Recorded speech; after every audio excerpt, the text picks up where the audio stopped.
जी साहब, 42 हो गए। छोटा सा टॉपिक है आज का हमारा, कंसेशंस ऑफ स्मेल नोज। आप लोग प्लीज म्यूट कर लीजिए अपना,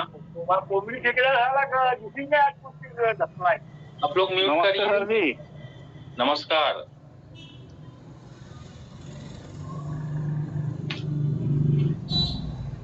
सेंसेशंस ऑफ स्मेल या नोज।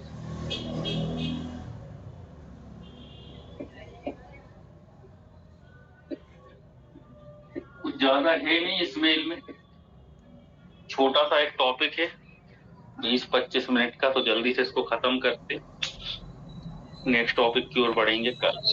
सर बोर्ड क्लियर साफ नहीं दिख रहा है सर। हाँ अभी दिखा सर, अभी क्लियर आ गया। चलिए नहीं सर, ठीक। हाँ चलिए आप लोग जो है सभी लोग म्यूट करें। बात करते हैं हम नोज की, सेंसेशंस ऑफ स्मेल।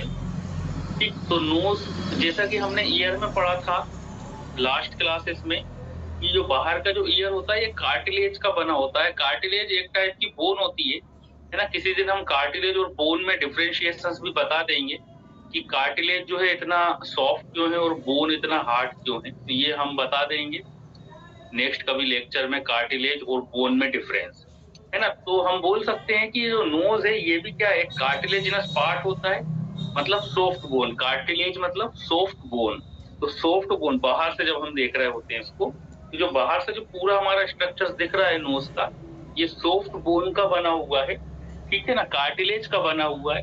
अब इसमें किस पार्ट को हम क्या बोलते हैं मेन एनाटॉमी में, वो हमें याद रखना है। जनरली हम क्या है, पूरी के पूरे नोज को नोज बोल देते हैं, लेकिन इसके अलग अलग पार्ट हैं, है ना। जैसे फॉर द एग्जांपल, जब हम बाहर से नोज को देखेंगे तो कुछ इस तरह से हमें दिखाई देती है, ठीक है ना। बीच में ये हमें देखता, ठीक है, देखिए जरा यहाँ पर, ये क्या है, बीच में जो हमें नोज में जो लाइन दिखाई दे रही है, मतलब ये जो बीच में एक सेप्टा है जो कि नोज को लेफ्ट और राइट में डिवीजन जो है कर रहा है, लेफ्ट और राइट, है ना। तो ये जो बीच में हमें दिखाई दे रहा है इसे हम बोलते हैं सेप्टा या septum of nose, septum of nose. ये जो बीच में हमें दिखाई दे रहा है जो कि लेफ्ट और राइट, है ना, नोज को लेफ्ट और राइट पार्ट में डिवाइड कर रहा है, पूरी ये जो बीच में लाइन दिख रही है, इसे हम क्या बोलते हैं, सेप्टम ऑफ नोज। तो उसके बाद जब हम नीचे की ओर देखेंगे तो ये दो होल जो हमें दिखाई दे रहे हैं, ठीक है, इन होल को भी क्या कहा जाता है, नोस्ट्रिल। यहाँ पे बीच में हमें जो है दो होल दिखाई देंगे इस तरह से, इन होल को हम क्या बोलेंगे, नोस्ट्रिल।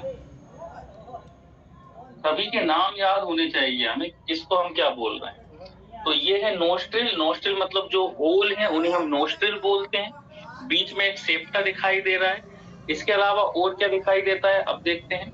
एक नेजो एक नेजोलेबाइल एंगल, देखिए ये जो नीचे हमें दिखता है ना, ये जो हम ऊपर से जब नोज को जब हम ऊपर करेंगे और जो नोस्ट्रिल के बीच वाला जो पार्ट दिख रहा है ना, यहाँ पर एक जो एंगल बन रहा है, एंगल कहाँ बन रहा है, हमारा जो फेस है, फेस से नोज के पास जो एक एंगल बनता है ना, आप लोग यहाँ पर अपना देखेंगे एक एंगल बन रहा है यहाँ, ठीक, नोज और हमारा अपर लिप जो है, अपर लिप और नोज के बीच में जो एक ये एंगल है, इस एंगल को हम बोलते हैं नेजोलेबाइल एंगल, है ना। यहाँ पर एक जो एंगल बनेगा, ठीक, इस एंगल को हम क्या बोलेंगे, नेजो लेबाइल एंगल। बिल्कुल इजी है। लेबाइल का मतलब ही क्या होता है, लिप्स। लेबाइल मतलब लिप्स। ये है हमारा अपर लिप, है ना, जैसे हम इसको क्या बोलते हैं, अपर लेबाइल, और नीचे इसको क्या बोलते हैं, लोअर लेबाइल। तो नोज और लिप के बीच का जो एंगल है उसे हम क्या बोल रहे हैं, नेजो लेबाइल एंगल। बिल्कुल सिंपल है ना, ज्यादा उसमें सोचने वाली बात ही नहीं है, या जो है भूलने वाली बात भी नहीं है। ये से हम बोलते हैं लेबाइल, ये अपर लेबाइल है, ये लोअर लेबाइल है। लिप को लेबाइल कहा जाता है एनाटॉमी में। तो और जो नोज और लेबाइल के बीच में, मतलब हम यहाँ की बात कर रहे हैं ना, ये वाला जो एंगल, इसको हम क्या बोलेंगे, नेजो लेबाइल एंगल। ठीक, इतनी बात समझ में आई होगी। सेप्टम हो गया, सेप्टम मतलब बीच वाला पार्ट जिससे हमारा नोज जो है राइट और लेफ्ट में डिवाइड हो रहा है, देन फिर हमने नोस्ट्रिल की बात कर ली। नोस्ट्रिल मतलब जो होल होते हैं, जो छेद होते हैं, है ना, जहां से एयर जा रही है, उसे हम क्या बोलते हैं? नोस्ट्रिल बोलते हैं। और लिप्स, अपर लिप्स और नोज के बीच में जो एक एंगल बनता है उसे हम बोलते हैं नेजोलेबाइल एंगल। नेजोलेबाइल एंगल। अब देखिए, एक नेजल ब्रिज भी होता है। अब नेजल ब्रिज क्या है देख लीजिए। नेजल ब्रिज क्या है? जब हम हमारी नोज को देखेंगे तो यहाँ पर एक ब्रिज सा बन रहा है ना, ये जो ब्रिज बन रहा है ना, ठीक, ये यहाँ पर एक जो ब्रिज बन रहा है, पहले तो एक डिप्रेशन आ रहा है। डिप्रेशन के ऊपर जब हम डिप्रेशन से आएंगे तो थोड़ा सा हमें एक स्लोप जैसा दिखाई दे रहा है। ये वाला जो पार्ट है, ये ब्रिज वाला पार्ट है, इसे हम बोलते हैं नेजल ब्रिज। आगे की ओर यहाँ पर जो एक हमें ब्रिज दिखाई देता है, इसे हम क्या बोल रहे हैं? Nasal bridge. इसे बोलते हैं नेजल ब्रिज। नेजल ब्रिज क्या है ध्यान रखना, यहाँ पर एक डिप्रेशन दिख रहा है ना, बोथ आई के जो है बीच में एक डिप्रेशन दिख रहा है। डिप्रेशन से जब हम नीचे की ओर आएंगे तो हमें थोड़ा सा उठाव सा दिखेगा, है ना, जैसे कि ऊपर नाक ऊपर की ओर जा रही है, तो ये एक ब्रिज जैसा बन रहा है ना, ऊपर की ओर स्लोप बन रहा है, तो इस स्लोप को कहा जाता है नेजल ब्रिज। और जो डिप्रेशन से, है ना, इस डिप्रेशन का भी नाम है, इस डिप्रेशन को कहा जाता है नेजियन। सर जी चश्मा को हटाइए प्लीज।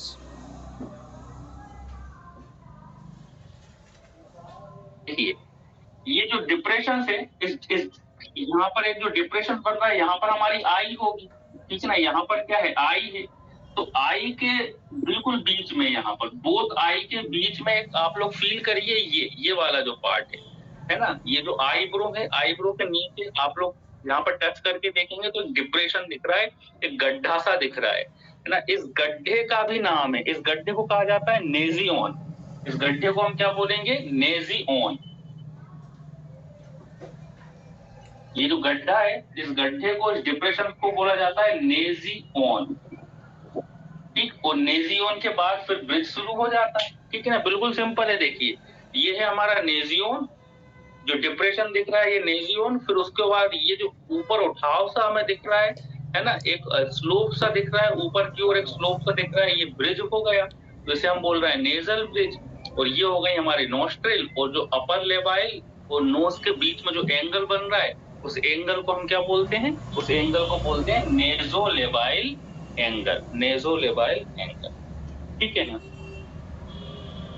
अब एक चीज और बची, ग्लेबेल्स।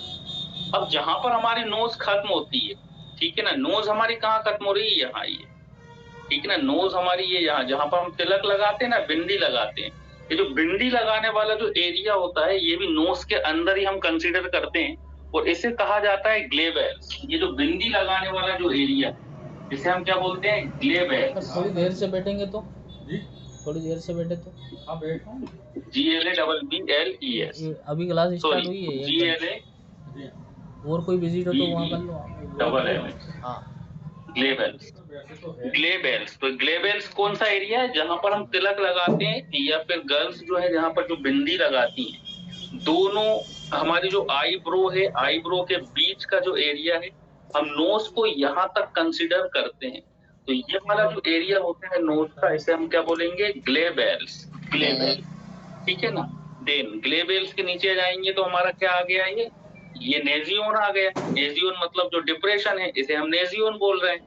फिर नेजियन से ऊपर की ओर आएंगे तो एक ब्रिज आ रहा है, तो इसे हम बोलेंगे नेजल ब्रिज। फिर नेजल ब्रिज से नीचे जब हम आ जाएंगे तो यहाँ पर दोनों नोस्ट्रिल आ जाएंगे, और नोस्ट्रिल के बीच में क्या है? ये सेप्टा है ना, ये बीच में सेप्टा है, और सेप्टा यहाँ खत्म हो रहा है, और जहां से हमारा जो है लिप शुरू हो रहा है, उसे हम क्या बोल रहे हैं? नेजोलेबाइल एंगल। नेजोलेबाइल एंगल। तो ये तो रही हमारी बाहर की एनाटमी नोज की, है ना। ये समझ में आई होगी कि बाहर से हम नोज को जो है कितने पार्ट में डिवाइड कर सकते हैं। देखिए, है ना, एनाटमी में हर एक पार्ट का एक अलग नाम होता है। जनरल लैंग्वेज में हम बोल देते हैं, लेमन लैंग्वेज में हम क्या बोल देते हैं कि नोज में जो है ये पूरी की पूरी नोज है, ठीक है ना। लेकिन जब हम एनाटमी पढ़ रहे होते हैं तो एनाटमी में अलग अलग पार्ट का अलग अलग नाम है। भले ही वो छोटी सी नोज होती है, लेकिन उसमें भी हमने अलग अलग पार्ट को डिवाइड कर दिया, है ना। जैसे कि ग्लेबेल्स हुआ, नेजियन हुआ, नेजल ब्रिज हो गया, है ना, सेप्टम हो गया, नोस्ट्रिल हो गया, और नेजोलेबाइल एंगल हो गया। ये पूरा का पूरा स्ट्रक्चर जो है हमारा बाहर का स्ट्रक्चर्स होता है। ठीक है, इतना समझ में आया? आगे बढ़े।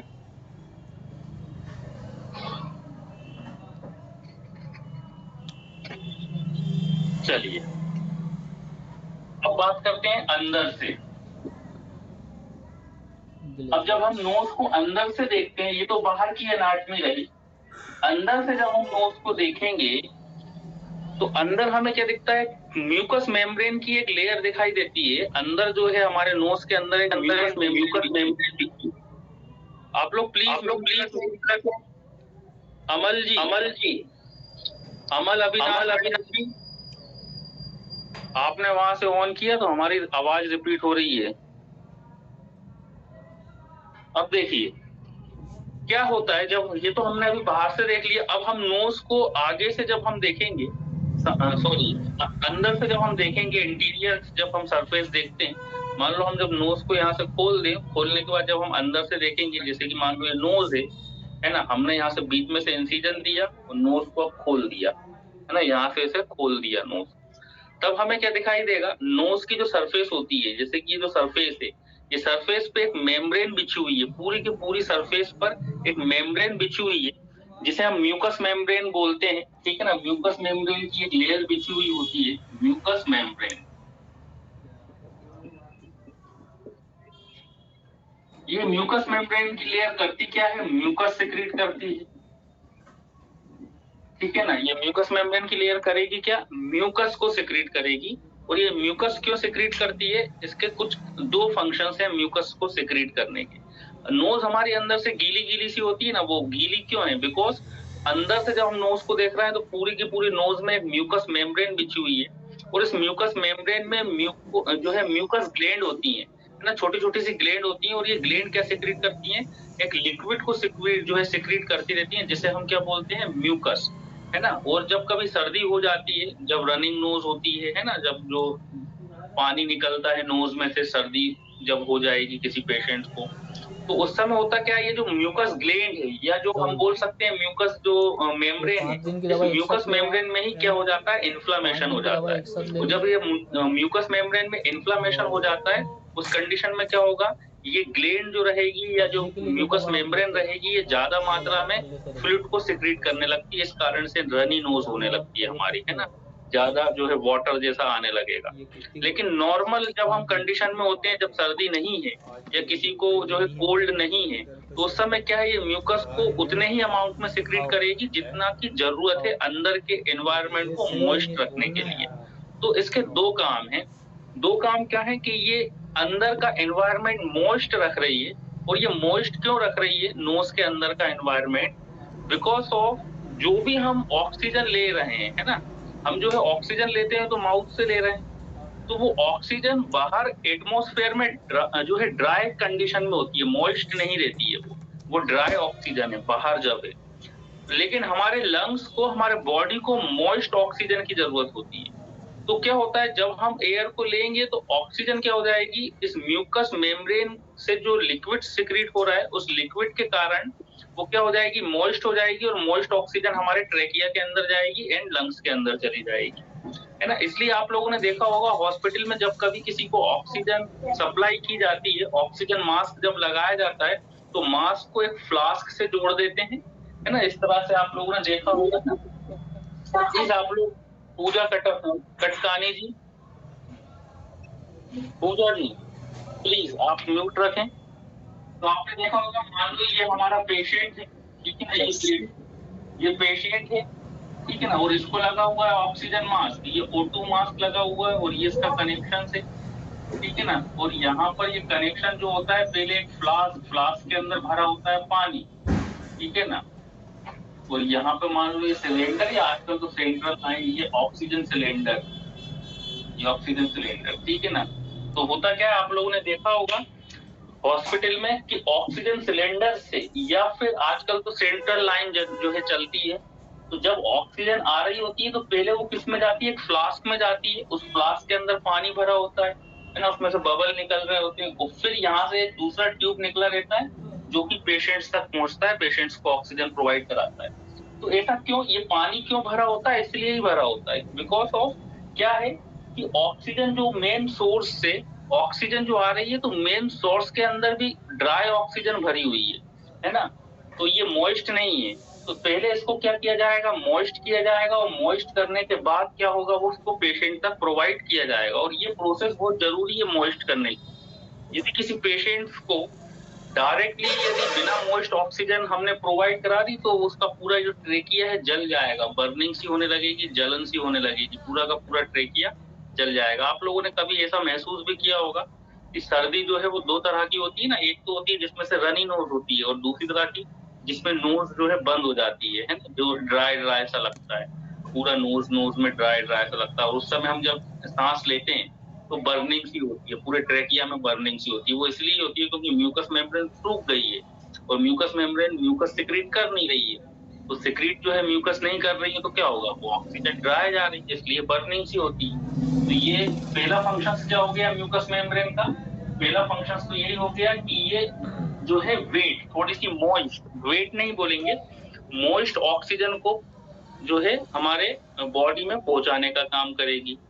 देन अब दूसरा और मेन फंक्शन जो है, जो कि हम पढ़ भी रहे हैं इसके अंदर, सेंसेशंस ऑफ स्मेल में हेल्प करती है। सेंसेशंस ऑफ स्मेल में कैसे हेल्प करती है कि जो भी स्मेल के पार्टिकल्स होते हैं, है ना, जैसे कि हमने देखे थे ना, टेस्ट के भी पार्टिकल होते हैं, हर चीज के पार्टिकल हैं। तो एयर से जो भी स्मेल के जो पार्टिकल होते हैं, वो पार्टिकल जब तक डिसॉल्व नहीं होंगे किसी लिक्विड में, तो हमें स्मेल आएगी ही नहीं।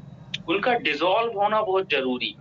तो जो पार्टिकल्स जब हमारे नोज के अंदर आएंगे, स्मेल के पार्टिकल जब हमारे नोज के अंदर आएंगे, तो वो क्या हो जाएंगे, तो वो म्यूकस के अंदर डिसॉल्व हो जाएंगे, क्योंकि यहाँ पर जो है क्या है, नमी है, या हम बोल सकते हैं लिक्विड है नोज के अंदर, तो वो डिसॉल्व हो गए। अब डिसॉल्व हो जाएंगे, घुल गए, तो अब क्या होगा, ये स्मेल के सेंसेशन हमारे ब्रेन तक जा पाएंगे। अब इसके लिए क्या रूट होता है वो अपन देख लेते हैं। जब हम नोज को अंदर से देखते हैं, तो देखिए किस तरह से जो है रूट हमें देखने को मिलता है। मान लो ये हमारी म्यूकस मेम्ब्रेन, ठीक है ना, म्यूकस मेम्ब्रेन, ये है हमारी म्यूकस मेम्ब्रेन। एक सिंप्लीफाई करके हम यहाँ पर एक डायग्राम बना रहे हैं ताकि इस चीज को आप लोग समझ सको। ये मान लो म्यूकस मेम्ब्रेन है नोज की। इस म्यूकस मेम्ब्रेन पर कई सारे क्या होते हैं, रिसेप्टर्स इस तरह से अटैच होते हैं, ठीक है ना। म्यूकस मेम्ब्रेन, इसके अंदर ग्लैंड है, और इसके अंदर क्या होते हैं, कई सारे रिसेप्टर्स यहाँ पर, जिसको हम ऑल्फैक्टरी रोड, मतलब इस तरह से, इसे हम क्या बोल रहे हैं, ऑल्फैक्टरी रोड। ये है ऑल्फैक्टरी रोड। ये ऑल्फैक्टरी रोड किससे अटैच है, ये म्यूकस मेम्ब्रेन से अटैच होते हैं। आगे चल के ये ऑल्फैक्टरी रोड इस तरह से आगे जाएंगे, ठीक है। ये देखिए,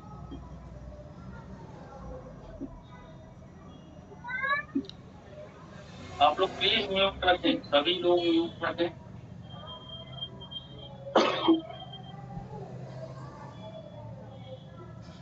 ये है ऑल्फैक्टरी रिसेप्टर्स।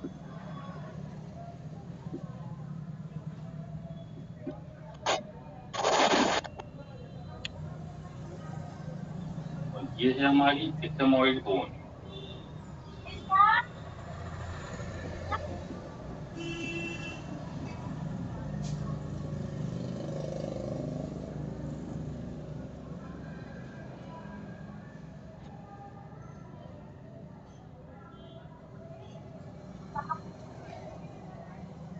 डायग्राम बना दें, फिर हम बता रहे हैं आप।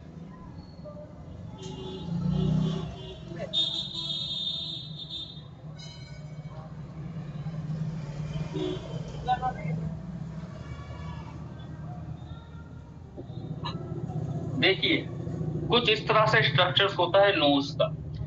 नोज में हमें क्या देखने को मिलता है, सबसे पहले नीचे देखिए, जहां जहां हम दिखा रहे हैं पहले वहीं पर देखिए, पूरा डायग्राम मत देखिए। ये देखिए, ये हमारा क्या नीचे का जो स्ट्रक्चर है, ये है म्यूकस मेम्ब्रेन, ठीक है ना। इस म्यूकस मेम्ब्रेन में क्या होते हैं, ऑल्फैक्टरी रिसेप्टर्स अटैच रहते हैं। मतलब ये जो है, ये यहाँ से यहाँ तक का पूरा स्ट्रक्चर क्या है, ये ऑल्फैक्टरी रिसेप्टर्स है।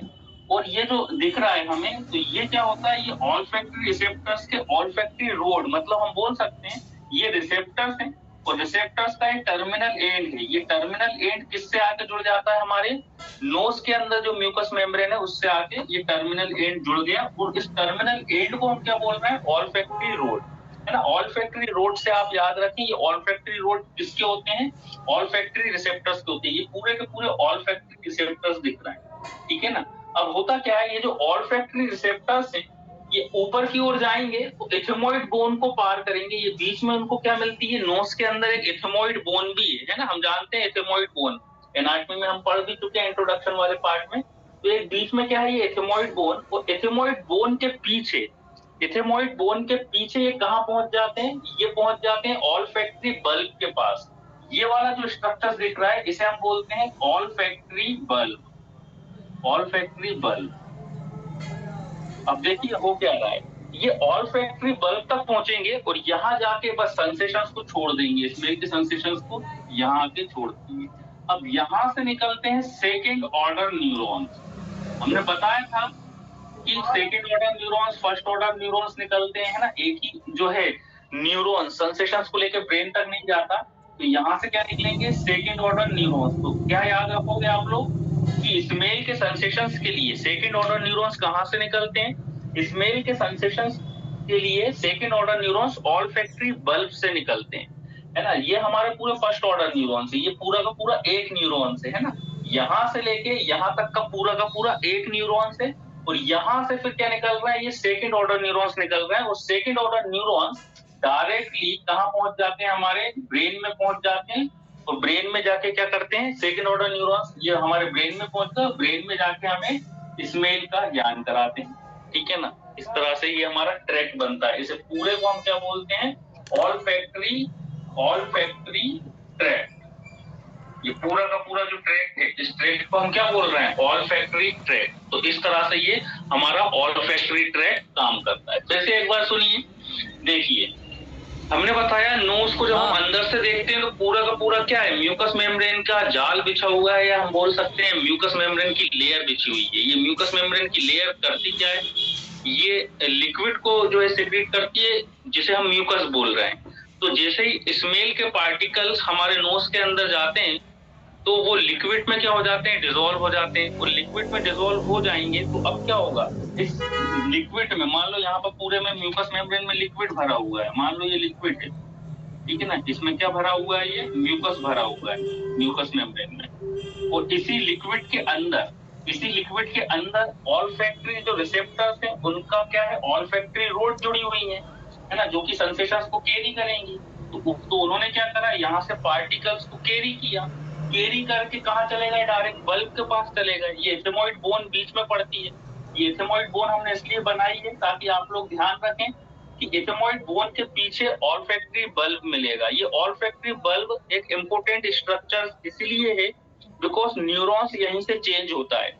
यहाँ से लेके यहाँ तक ऑल्फैक्टरी बल्ब तक सिर्फ एक ही न्यूरॉन से, यहाँ से फिर सेकेंड ऑर्डर न्यूरॉन्स निकलते हैं ना। एक मतलब यही न्यूरॉन्स ब्रेन तक नहीं जाएगा, ये सेंसेशंस को लेके जाएगा। एथेमॉइड बोन के पीछे ऑल्फैक्टरी बल्ब मिलता है, वहां पे जाके सेंसेशंस को दे देता है कि अब आगे का काम दूसरे न्यूरॉन्स करेंगे। तो दूसरा न्यूरॉन्स वहां से कैरी करेगा सेंसेशंस को और वो लेके कहाँ चला जाएगा, ब्रेन के पास लेके चला जाएगा। तो इस तरह से ये पूरा हमारा ट्रैक बनता है, जिसे हम कौन सा ट्रैक बोलते हैं, जिसे हम बोलते हैं ऑल्फैक्टरी ट्रैक। आया समझ में, सिंपल। तो ये हो गया, ये हो गया हमारा नोज। अब नोज में हम थोड़ा सा अप्लाइड भी देख लेते हैं। 2-3 कुछ टर्म आते हैं, यदि एग्जाम में आए तो कंफ्यूज नहीं होना है। शाम को बिल्कुल सिंपल है, ज्यादा डिफिकल्ट नहीं है नोज है, छोटा सा टॉपिक है, तो ज्यादा कुछ इसमें बताने के लिए ऐसा है भी नहीं। पहले हम पढ़ ही चुके हैं तो समझ में आपको आ ही गया होगा। अब कुछ टर्म होते हैं, जैसे कि एक है एनसोम्निया।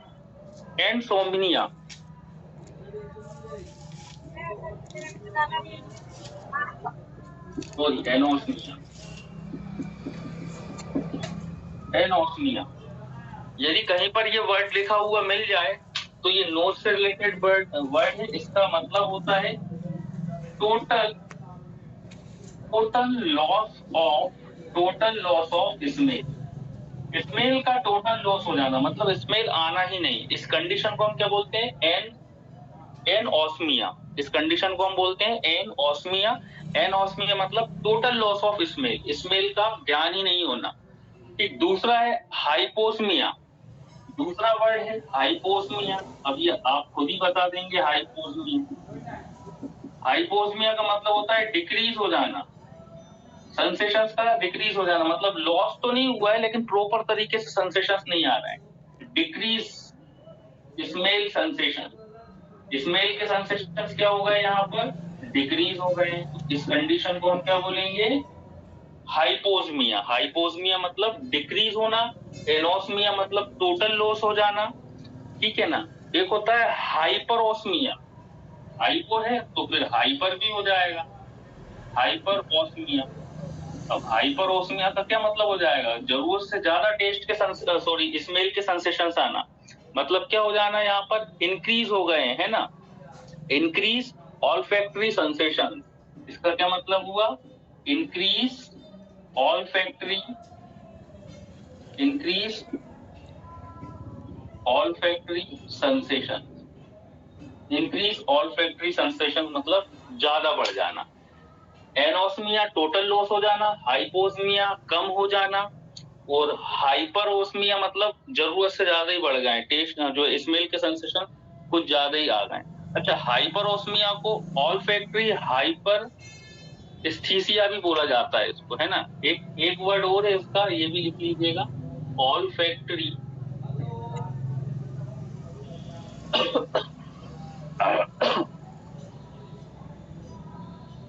ऑल्फैक्टरी हाइपर,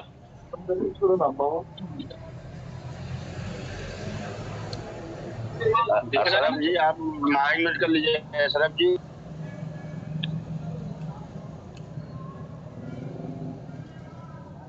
हाइपरोस्मिया, हाइपरोस्मिया को ऑल्फैक्टरी हाइपरेस्थीसिया भी कहा जाता है, याद रखना।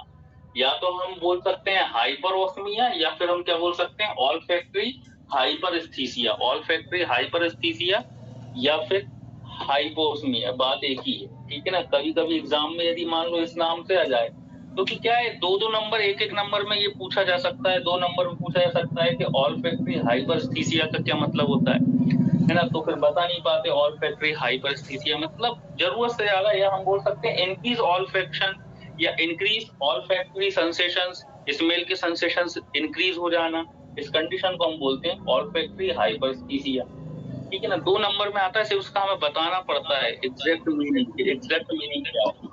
हाइपोस में आ गया तो डिक्रीज हो जाना, एनॉफ में आ गया तो टोटल लॉस हो जाना। तो ये हो गया हमारा नोज खत्म। एक्चुअली सर ये हिंदी में क्वेश्चन पूछे जाएंगे तो इसका हिंदी मतलब है क्या? हिंदी में अब हमें देखना पड़ेगा, क्योंकि सर वो क्वेश्चन आएगा हिंदी में, तो ऐसा ना हो कि हम समझ ही ना पाए। अच्छा अच्छा, नहीं तो हिंदी में, चलिए हम हिंदी देख लेंगे, अगर इसके हिंदी वर्ड हमें मिलेगा या हम गूगल में सर्च कर लेंगे, देख लेंगे सर। हाँ गूगल, आप बिल्कुल बिल्कुल आप लोग जो है थोड़ा सा गूगल में सर्च कर लिया करिए, है ना, वो ज्यादा बेटर है, क्योंकि इंग्लिश वर्ड आपको पता चल गया तो आप अरे सर इसमें हिंदी सूंघने की शक्ति का कम ज्यादा हो जाना और क्या, क्योंकि एग्जाम में 2 नंबर में कभी कभी ये वर्ड पूछे जा सकते हैं, ठीक है ना, तो इसलिए थोड़ा सा याद रखें। अगर हमने नोज पढ़ा है या टंग पढ़ा है, या उसमें जैसे कि हमने एग यूसिया पढ़ा था, टंग में हमने क्या पढ़ा था, एग यूसिया कि लॉस हो जाना, टेस्ट के सेंसेशन यदि लॉस हो गए तो उस कंडीशन को हम बोलते हैं एग यूसिया, ठीक है। तो ये हो गया हमारा आज का नोज, सबको समझ में अच्छे से आया होगा, ज्यादा बड़ा कुछ ऐसा इसमें था नहीं, है ना, बिल्कुल सिंपल सिंपल सा था। नेक्स्ट क्लास में हम पढ़ेंगे स्किन, स्किन जरूर थोड़ा सा जो बड़ा है उसमें कुछ ज्यादा चीजें हमें देखनी है, मेन तो सफिशिएंट है आज के लिए इतना ही। आज ज्यादा बड़ी क्लास कोई ऐसी थी नहीं, आज के लिए सफिशिएंट है। सर एक क्वेश्चन पूछ लें? हाँ जल्दी पूछिए। सर ये जो गूंगे बहरे होते हैं इनके अंदर क्या विकृति हो जाती है, और दूसरी बात वो बैलेंस कैसे बना पाते हैं? देखिए गूंगे या बहरे जो हैं, है ना, विकृति की जो बात है, देखिए अगर बैलेंस की यदि हम बात करें तो बैलेंस हमने देखा है, मान लो कोई बहरा है, ठीक है ना, तो बहरा है तो हो सकता है उसका जो सेमी सर्कुलर जो केनाल होती है वो बैलेंस बनाने का काम कर रही है, सेरिबेलम बैलेंस बनाने का काम कर रही है, तो वो उस कारण से उसका बैलेंस बन रहा है। लेकिन यदि वो बहरा है तो हो सकता है उसका कॉक्लिया वाला रीजन खराब हो, या फिर हो सकता है कि उसका बोनी जो हमारे ईयर साइकिल रहते हैं वो खराब हो। एक रीजन नहीं है, गूंगा बहरा होने का कोई एक रीजन तो है नहीं, है ना। कई सारे रीजन हो सकते हैं, क्योंकि सिर्फ एक ही कोई स्ट्रक्चर्स कंट्रीब्यूट नहीं कर रहा है। यदि हम बोल रहे हैं तो बोलने में सिर्फ कोई एक स्ट्रक्चर्स कंट्रीब्यूट नहीं कर रहा, पूरा का पूरा एक मशीन कंट्रीब्यूट कर रही है बक्कल कैविटी की। ईयर की यदि हम बात करें तो सुनने के लिए सिर्फ कोई एक स्ट्रक्चर रिस्पॉन्सिबल नहीं है। आप ये नहीं बोल सकते हैं कि सुनने के लिए सिर्फ कॉक्लिया इंटरनल ईयर ही रिस्पॉन्सिबल है ना। भले ही वो रिस्पॉन्सिबल है, नर्व वहां से गई है, लेकिन मिडिल ईयर कंट्रीब्यूट तो कर रहा है ना, एक्सटर्नल ईयर भी कंट्रीब्यूट कर रहा है, ऑडिटरी ट्यूब भी कंट्रीब्यूट कर रही है, कहीं ना कहीं ये सहायक के रूप में तो काम कर रही है। तो पूरी की पूरी कान की मशीनरी काम कर रही है, और मशीनरी कोई एक स्ट्रक्चर से तो मिलकर बनी नहीं है, उसमें कई सारे स्ट्रक्चर्स हैं। तो उन स्ट्रक्चर्स की एबनॉर्मलिटी के बेस पर उससे रिलेटेड क्या हो सकती है, अप्लाइड हो सकती है ना। तो कोई एक रीजन हम नहीं बोल सकते। नोज की यदि हम बात करें, मान लो किसी को इसमें जो है स्मेल के सेंसेशंस ही नहीं आ रहे हैं। अब स्मेल के सेंसेशंस नहीं आ रहे हैं तो इसका भी कोई एक रीजन तो हो नहीं सकता, क्योंकि अभी अपन ने नोज पढ़ी कि स्मेल के सेंसेशंस ब्रेन तक जाने के लिए सिर्फ एक ही चीज रिस्पॉन्सिबल नहीं है, पूरी की पूरी नोज एक पूरी मशीन की तरह काम कर रही है, जिसके अंदर कई सारे पार्ट है। म्यूकस मेम्ब्रेन एक पार्ट है। ये मेरा वादा रहा आपसे सर, मैं बोल रहा था कि सर साइनस की जो बीमारी होती है सर, बोलते हैं कि उसमें नाक की हड्डी बढ़ जाती है। जो आपने बताया सर कि अपना जो सेप्टम नोज में बढ़ जाती है सर, तो ये क्या बीमारी सर साइनस? नहीं, साइनस क्या है, देखिए साइनस एक्चुअली क्या है, ये बोन है, हमारे नोज की बोन को हम बोलते हैं, जिसे हम पेरानेजल साइनस कहा जाता है ना। जैसे कि जब हम हटाएंगे, एक्चुअली समस्या क्या है कि वही डेड बॉडी अभी तक आप लोगों ने जो है डिसेक्शंस कभी देखा नहीं है, तो सिर्फ अभी आप इमेजिन करते हो चीजों को। जब हम वो डिसेक्शंस देखते हैं तब वो चीजें हमारे सामने बिल्कुल सामने आ जाती हैं। तो जब हम डिसेक्शंस करके देखेंगे तो हम देखेंगे नोज के अंदर क्या है, कुछ बोन्स हैं, है ना। ये केसी बोन है, जिसको हम अंदर नोज की बोन भी बोल रहे हैं। ये केसी बोन है, इनके अंदर छेद हैं छोटे छोटे से। मान लो कोई बोन है, हड्डी नहीं बढ़ती है, मान लो ये बोन नोज के अंदर, ये बोन है, इनके अंदर क्या है, छोटे छोटे से छेद देखने को मिलते हैं, होल देखने को मिलते हैं। इसलिए हम इसको बोलते हैं नेजल साइनस। इन्हें हम क्या बोलते हैं, nasal sinus. Nasal sinus, sinus मतलब ये जो छेद दिख रहा है ना बोन के अंदर, बोन के अंदर छेद है। ये एक्चुअली क्यों है, ये छेद क्यों है, ये जो है हमारा जो स्कल है ना, स्कल के वेट को कम करने के लिए है, ठीक है ना। स्कल का जो हमारा पूरा का पूरा इतना बड़ा जो स्कल है, गर्दन इसको होल्ड कर पा रही है। ये होल्ड क्यों कर पा रही है गर्दन, ठीक है ना। पूरा कितना बड़ा स्कल है यहाँ पे, ये हमारा लोअर जॉ भी है, फिर स्कल है, ब्रेन है, ठीक है ना। तो ये पूरा का पूरा हमारा इतना सा जो सर्वाइकल रीजन है इसको होल्ड कर सके। तो यहाँ पर ये क्या है, यहाँ पर ये छेद दे दिए ताकि वेट जो है वो प्रॉपर हमारा सर्वाइकल रीजन इसको होल्ड कर सके।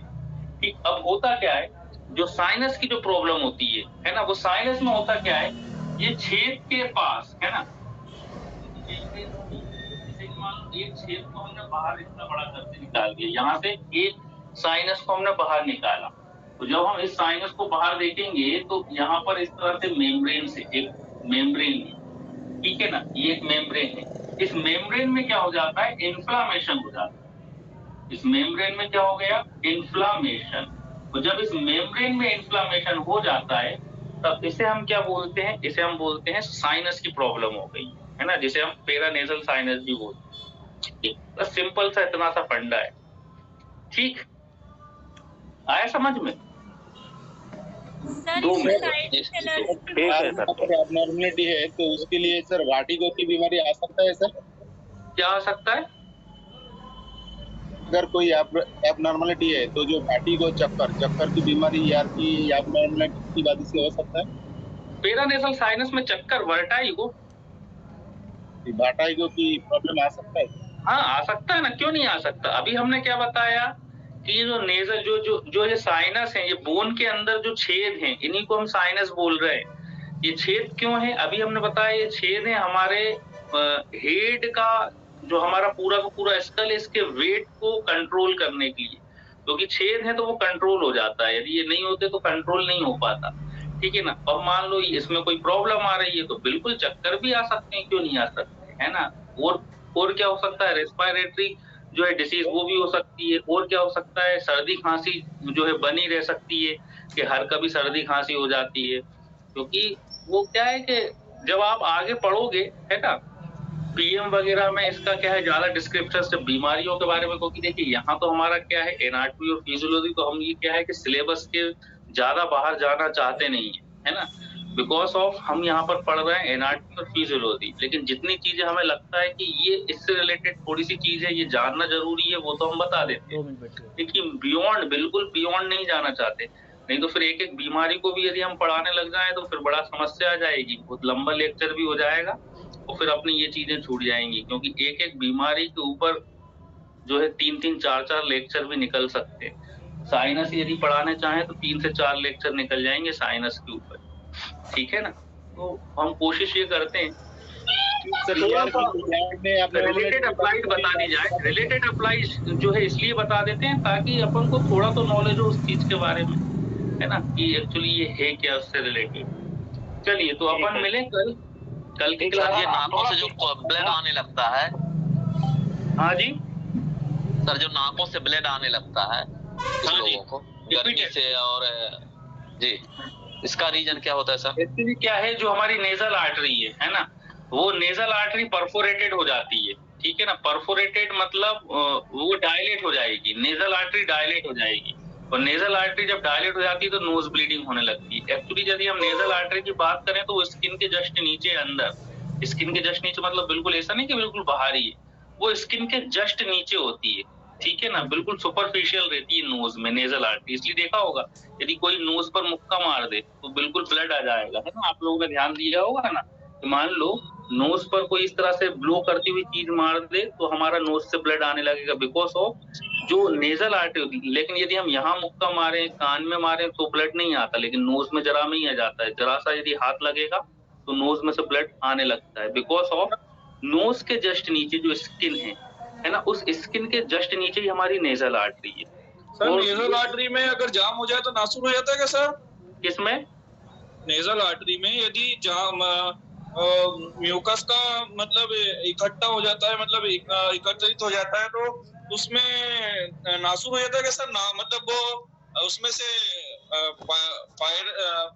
पर्सपायरेशन होने लगता है क्या सर? नेजल हो सकता है म्यूकस मेम्ब्रेन में यदि इन्फेक्शन होगा तो पस फॉर्मेशन होगा। याद रखिएगा, पस फॉर्मेशन हमेशा कब होता है, जब कभी इन्फेक्शन हो जाए बैक्टीरिया वायरस का, तो ही पस फॉर्मेशन होगा। चलिए अब मिलते हैं नेक्स्ट क्लास में। ऐसे तो क्वेश्चन आप लोगों के खत्म होंगे नहीं, ठीक है ना। बाकी सर इसके साथ लेने दीजिए ना आपके टी शर्ट का, थोड़ा पीछे हट जाइए, अच्छा लग रहा है गणेश जी आपका। सर आपके टी शर्ट में गणेश जी का स्क्रीन शॉट लेना है। अरे गणेश जी के स्क्रीन शॉट लगा लेना है इसके साथ। सर थोड़ा पीछे हटिए आप। सर सही बात है, मैं भी सर फॉलो कर रहे थे, बहुत अच्छा टी शर्ट था। चलिए मिलते हैं, कल मिलते हैं। Thank you sir.